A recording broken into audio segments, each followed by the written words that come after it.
Paper Mario has seen its fair share of ups and downs with its last few entries, but with the upcoming Paper Mario, the Origami King, Nintendo and developers Intelligent Systems will be hoping to deliver a game that fans of the series will be happy with.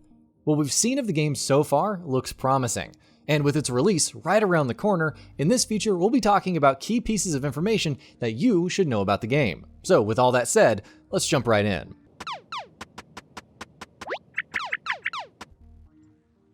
Premise: Paper Mario, the Origami King will begin as Mario games often do, with Mario and Luigi heading to Princess Peach's castle, after receiving an invitation for an origami festival.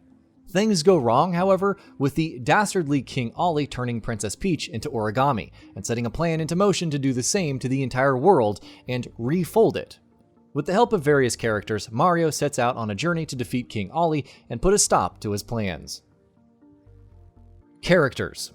Plenty of details have also been revealed about the characters who will be playing a role in the game's story. It goes without saying that Mario, Luigi, and Peach are involved, while we can also expect to see lots of Toads.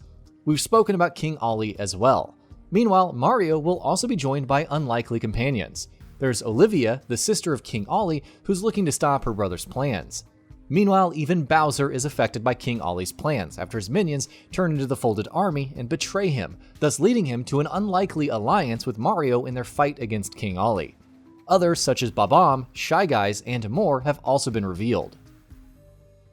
RPG mechanics. Paper Mario has had an on-again, off-again relationship with RPG mechanics with its last few entries, much to the dismay of series fans. Happily enough, with the Origami King, it's going to be on again.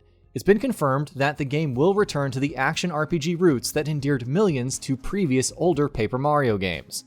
While the extent of that remains to be seen, concrete details have revealed that the combat system in particular will be focusing on RPG battles.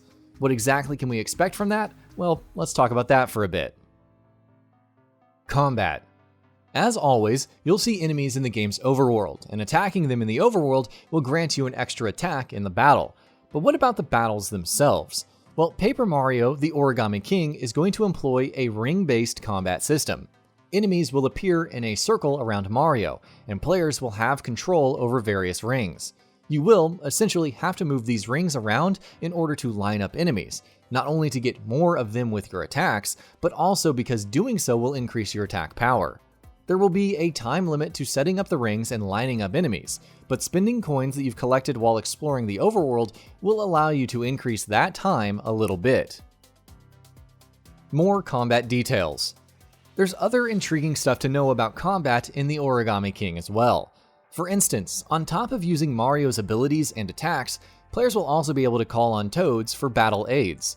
Meanwhile, there will also be party members to control, while Mario will also be able to make use of several accessories to give him the upper leg in battles. Mario can also equip stronger variants of his equipment, though these won't last forever and will break after a while. Boss battles. When you're fighting set-piece bosses in the Origami King, the game will switch up its combat system in some interesting ways. Mario will come up against various bosses, members of the Legion of Stationery, including the likes of colored pencils, a big bouncy boss made entirely out of rubber bands, and a roll of tape. In these battles, while you'll still be manipulating the ring grid, you'll do so for different reasons. The bosses will be at the axis, and you'll manipulate the rings to build a path for Mario to get to them, through which you'll deal attacks, hit enemies' weak points, and more. It looks interesting. Let's hope it turns out well. Exploration. Exploration will be an important part of Paper Mario, the Origami King, as you can imagine. While doing so, you'll be undertaking platforming challenges, meeting NPCs, collecting items and coins, and so much more.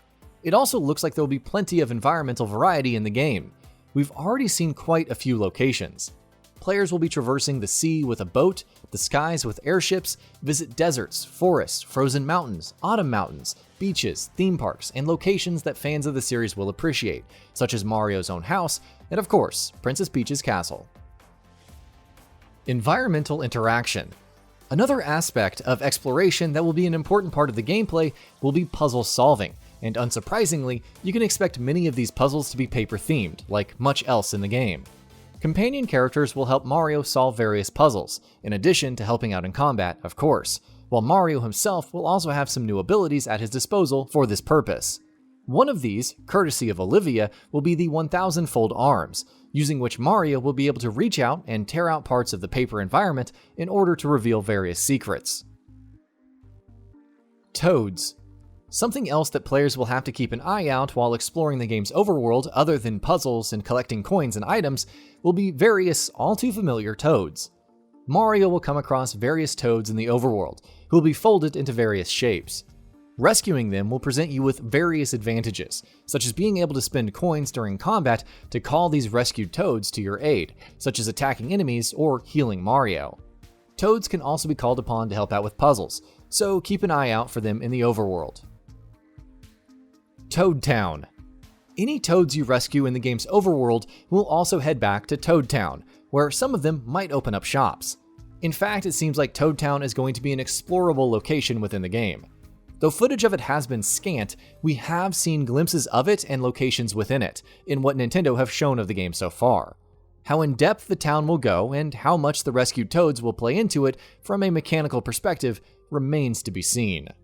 And that about does it for this video. If you enjoyed what you watched and want to see more from GamingBolt, you can always hit that subscribe button and turn on the bell icon next to it. That way you will never miss any of our videos.